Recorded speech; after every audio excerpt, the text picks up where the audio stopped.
حضرت صلی اللہ علیہ وآلہ وسلم پر وحی کا ابتدائی دور اچھے سچے پاکیزہ خوابوں سے شروع ہوا۔ آپ خواب میں جو کچھ دیکھتے وہ صبح کی روشنی کی طرح صحیح اور سچا ثابت ہوتا۔ پھر من جانب قدرت آپ تنہائی پسند ہو گئے اور آپ نے غار حرا میں خلوت نشینی اختیار فرمائی اور کئی دن اور رات وہاں مسلسل عبادت اور یاد الہی و ذکر میں مشغول رہنے لگے۔ جب تک گھر آنے کو دل نہ چاہتا توشہ ہمراہ لیے ہوئے وہاں رہتے۔ توشہ ختم ہونے پر ہی اہلیہ محترمہ حضرت خدیجہ رضی اللہ تعالی عنہا کے پاس تشریف لاتے اور کچھ توشہ ہمراہ لے کر پھر وہاں جا کر خلوت گزین ہو جاتے۔ یہی طریقہ جاری رہا یہاں تک کہ آپ پر حق منکشف ہو گیا اور آپ غار حرا ہی میں قیام پذیر تھے کہ اچانک حضرت جبرائیل علیہ السلام آپ کے پاس حاضر ہوئے اور کہنے لگے کہ اے محمد پڑھو۔ آپ فرماتے ہیں کہ میں نے کہا کہ میں پڑھنا نہیں جانتا۔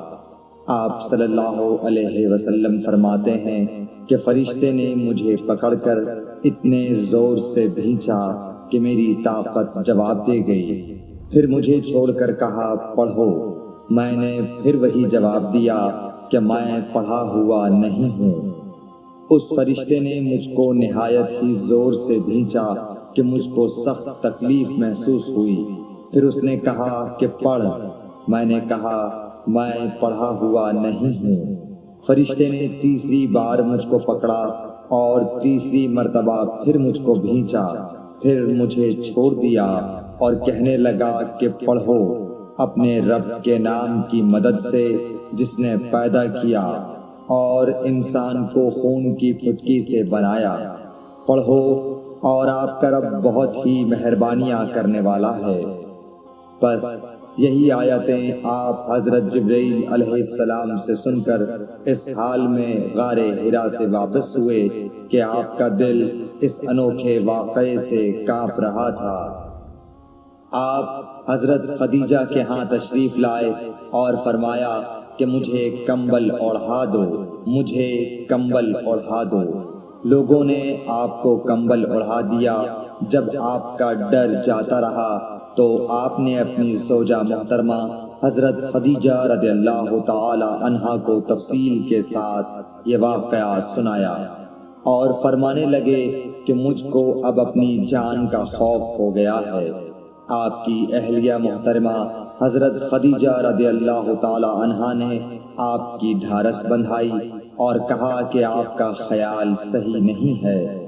اللہ کی قسم آپ کو اللہ کبھی رسوا نہیں کرے گا۔ آپ تو اخلاق فاضلہ کے مالک ہیں، آپ تو کنبہ پرور ہیں، بے کسوں کا بوجھ اپنے سر پر رکھتے ہیں، مفلسوں کے لیے آپ کماتے ہیں، مہمان نوازی میں آپ بے مثال ہیں اور مشکل وقت میں آپ امر حق کا ساتھ دیتے ہیں۔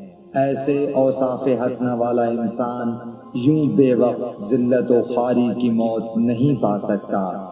پھر مزید تسلی کے لیے حضرت خدیجہ رضی اللہ تعالی عنہا آپ کو ورقہ بن نوفل کے پاس لے گئیں جو ان کے چچا زاد بھائی تھے اور زمانہ جاہلیت میں نصرانی مذہب اختیار کر چکے تھے اور عبرانی زبان کے کاتب تھے۔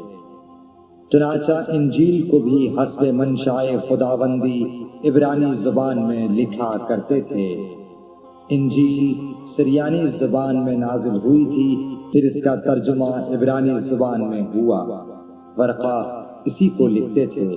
وہ بہت بوڑھے ہو گئے تھے، یہاں تک کہ ان کی بینائی بھی رخصت ہو چکی تھی۔ حضرت خدیجہ رضی اللہ تعالی عنہا نے ان کے سامنے آپ کے حالات بیان کیے اور کہا کہ اے چچا زاد بھائی، اپنے بھتیجے محمد صلی اللہ علیہ وسلم کی زبانی ذرا ان کی کیفیت سن لیجئے۔ وہ بولے کہ بھتیجے آپ نے جو کچھ دیکھا ہے اس کی تفصیل سناؤ۔ چنانچہ آپ صلی اللہ علیہ وآلہ وسلم نے از اول تا آخر پورا واقعہ سنایا، جسے سن کر ورقہ بے اختیار ہو کر بول اٹھے کہ یہ تو وہی ناموس معزز رازدان فرشتہ ہے جسے اللہ نے حضرت موسیٰ علیہ السلام پر وحی دے کر بھیجا تھا۔ کاش میں آپ کے اس عہد نبوت کے شروع ہونے پر جواں عمر ہوتا، کاش میں اس وقت تک زندہ رہتا جبکہ آپ کی قوم آپ کو اس شہر سے نکال دے گی۔ رسول کریم صلی اللہ علیہ وآلہ وسلم نے یہ سن کر تعجب سے پوچھا کہ کیا وہ لوگ مجھ کو نکال دیں گے، حالانکہ میں تو ان میں صادق و امین و مقبول ہوں۔ ورقہ بولا، ہاں یہ سب کچھ سچ ہے، مگر جو شخص بھی آپ کی طرح امر حق لے کر آیا لوگ اس کے دشمن ہی ہو گئے ہیں۔ اگر مجھے آپ کی نبوت کا وہ زمانہ مل جائے تو میں آپ کی پوری مدد کروں گا، مگر ورقہ کچھ دنوں کے بعد انتقال کر گئے، پھر کچھ عرصے تک وحی کی آمد موقوف رہی۔ صحیح بخاری حدیث نمبر 3۔